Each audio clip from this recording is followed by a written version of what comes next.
la question Nord-Sud, je pense que c'est bien de prendre ces mots. On ne peut plus parler de tiers-monde, on ne peut plus parler de pays industriels. Les vocabulaires antérieurs ont été rendus caducs. Et je pense que ça fait partie aussi du sujet.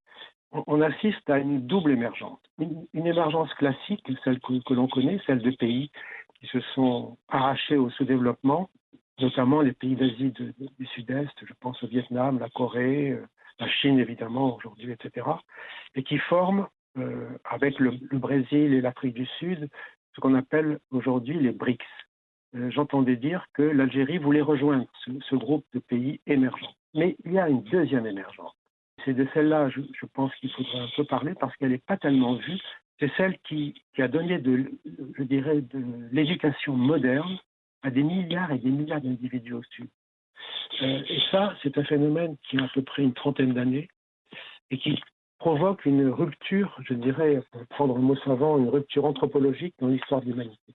Pour le meilleur et pour le pire, on est dans une situation qui maintenant est tout à fait nouvelle.